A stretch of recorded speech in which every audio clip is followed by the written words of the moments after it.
Welcome to our Sunday school, and we're so happy to have you with us this morning. And we want to say to you that we're happy to have you to join us and, and discuss our lesson. And it comes from James, the 3rd chapter, verses 1 through 12. And the title of our lesson is Taming the Tongue. And we know that James is the author of this book. And James is the youngest half-brother of Jesus Christ. He was becoming the leader of the church at Jerusalem. And becoming the church of Jerusalem, he guided them, and there were many non-Christians who were moving all over the Roman Empire, running from persecution by the Romans.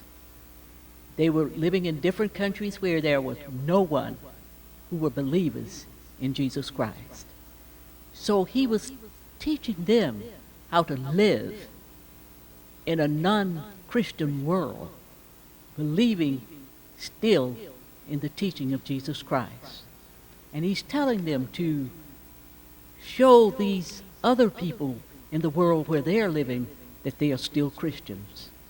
And don't be taken in by false teachers who would bring you some type of information to you that would probably be false. So he wanted them to listen and learn and always keep in mind you must represent Christ at all times.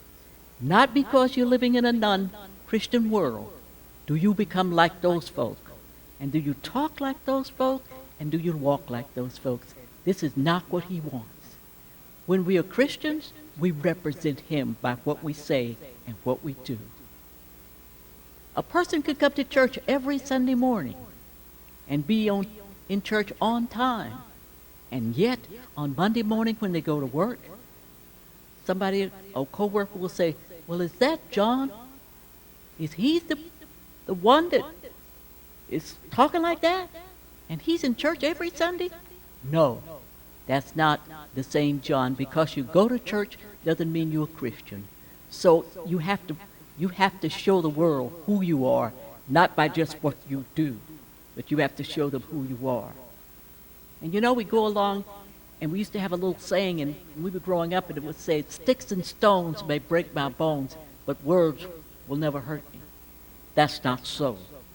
Because many, many bad words have been spoken of people that were not true and have ruined people's character, jobs, and many other things in life because somebody spoke some bad words about them. We as Christians must know that whatever we're doing, we must represent him at all times. And there were a lot of false teaching false doctrines. So you be careful to listen and know within your heart if it's right. Because God gives us that ability to discern what is good and what is bad. We pray for it and we stay with it. And there are many young people out here who are listening.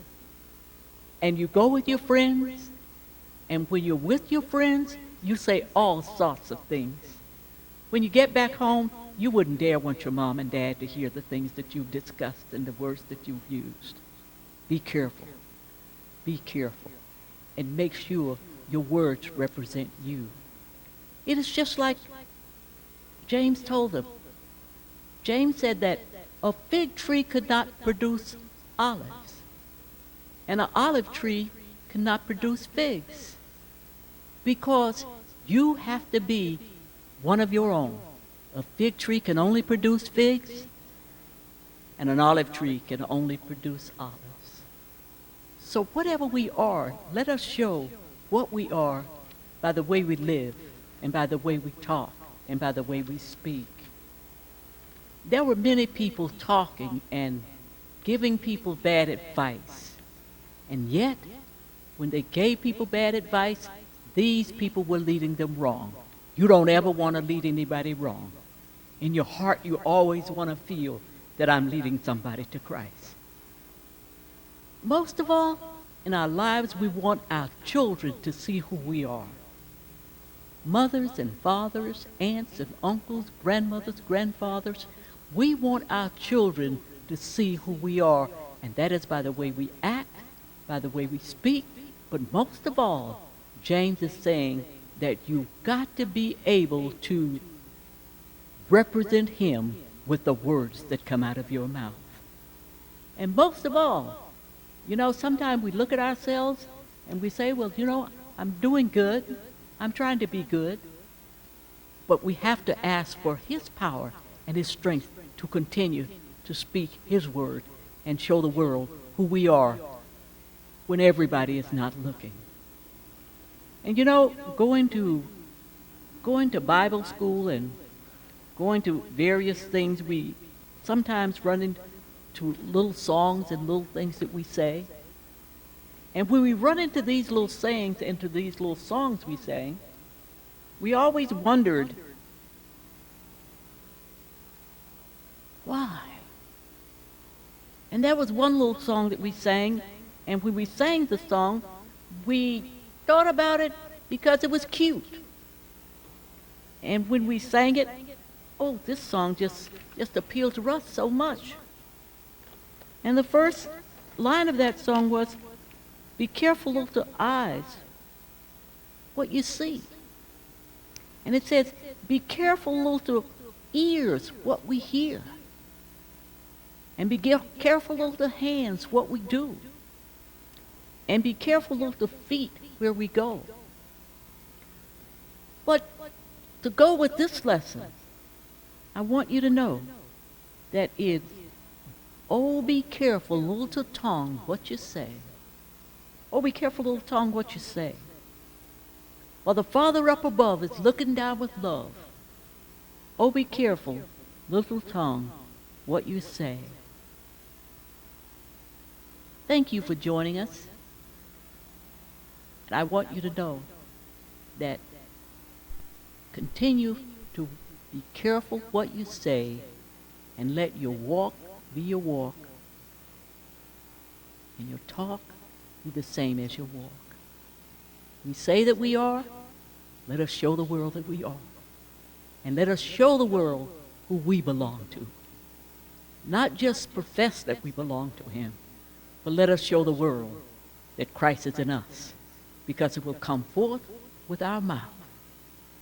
Because if someone is not showing that, then we know in their heart something else is living on the inside. So taming the tongue is like putting a bridle in a horse's mouth. You can control that horse with a bridle. And you can control a boat with a rudder. But if Christ is on the inside, it's like a bit and that rudder. We are controlled on the inside by God and his holy word. So, to all of you, remember this week, remember what you say and how much you love him. Show it to the world by how you speak and what you say to others.